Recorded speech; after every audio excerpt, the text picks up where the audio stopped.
नमस्कार। अंतर्राष्ट्रीय खबरों को लेकर हाजिर हूं मैं सृष्टि। पहले एक नजर हेडलाइंस पर। इंडिया एआई इम्पैक्ट समिट से क्या हुआ हासिल? उत्तर भारत में गर्मी की एंट्री। दिल्ली से मेरठ का सफर अब मिनटों में। नेतन्याहू को भारत आना था, लेकिन अब मोदी इजराइल जा रहे हैं। पाकिस्तान की अफगानिस्तान पर एयर स्ट्राइक।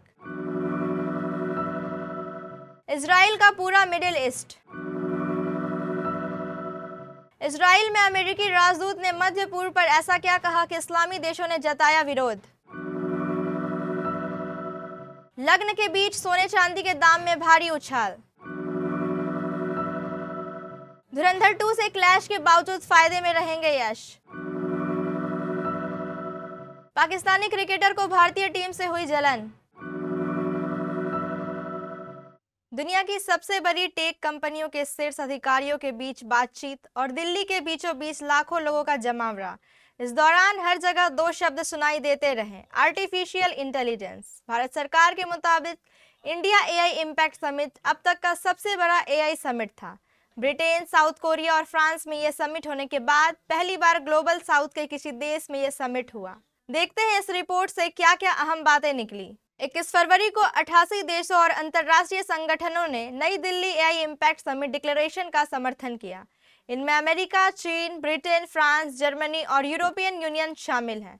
इस डिक्लेरेशन में किए गए सारे कमिटमेंट स्वैच्छिक हैं, यानी ये उन देशों की इच्छा पर निर्भर है कि वे इसके मुताबिक कितना काम करते हैं। इस डिक्लेरेशन में देशों ने इस समिट में 7 चक्र में हुई चर्चाओं का संज्ञान लिया और कहा कि वे स्वीकार करते हैं कि दिल्ली में हुए एआई समिट से आर्टिफिशियल इंटेलिजेंस के विकास में अंतर्राष्ट्रीय समर्थन मिलेगा। साथ ही राष्ट्रीय संप्रभुता का सम्मान भी किया जाएगा।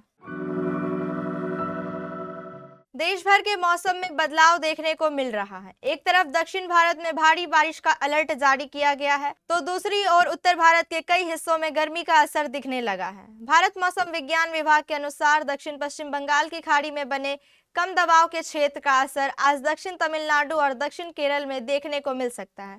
केरल के कई जिलों में बीते घंटों के दौरान अच्छी खासी बारिश दर्ज की गई।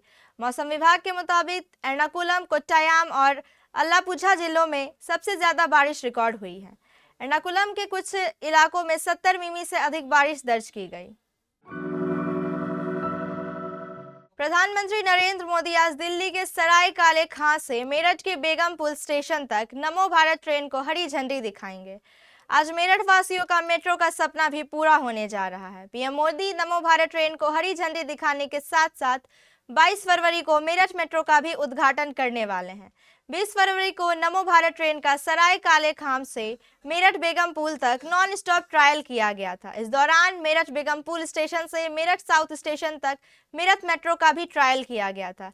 अब 22 फरवरी से इसका संचालन शुरू होने जा रहा है।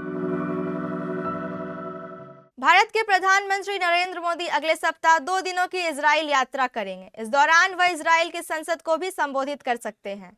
यह जानकारी इजराइल के प्रधानमंत्री बेंयामिन नेतन्याहू ने दी है। हालांकि भारत सरकार की तरफ से अभी प्रधानमंत्री नरेंद्र मोदी की इस वास्तविक यात्रा के बारे में कोई आधिकारिक जानकारी नहीं दी गई है। एक समाचार एजेंसी के मुताबिक प्रधानमंत्री नरेंद्र मोदी 25-26 फरवरी को इजराइल की यात्रा करेंगे।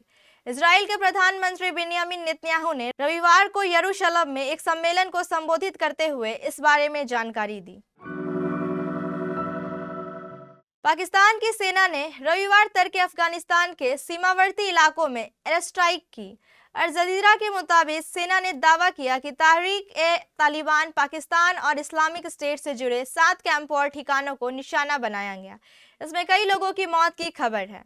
सरकार ने इसे हालिया आत्मघाती हमलों के बाद जवाबी अटैक बताया। पाकिस्तान के सूचना एवं प्रसारण मंत्रालय ने बयान जारी कर कहा कि यह इंटेलिजेंस बेस्ड ऑपरेशन था। पाकिस्तान ने कहा कि उसके पास पुख्ता सबूत है कि हमले अफगानिस्तान की जमीन से संचालित नेटवर्क ने कराए। इजराइल में अमेरिकी राजदूत माइक हकाबी की एक टिप्पणी ने मिडिल ईस्ट में हलचल मचा दी है। माइक हकाबी ने कहा कि इजराइल का मिडिल ईस्ट के अधिकांश हिस्से पर हक है। उन्होंने यहां तक कह दिया कि अगर इजराइल इस इलाके पर कब्जा कर ले तो भी ठीक है। हकाबी की यह टिप्पणी अमेरिका के दक्षिणपंथी कार्यकर्ता और कमेंटेटर टक्कर कार्लसन के साथ एक इंटरव्यू के दौरान आई, जिसमें उन्होंने कहा कि बाइबल के अनुसार इजराइल को मध्य पूर्व के हिस्सों पर कब्जा करने का अधिकार है। हकाबी की इस टिप्पणी का मुस्लिम देशों ने कड़ा विरोध किया है।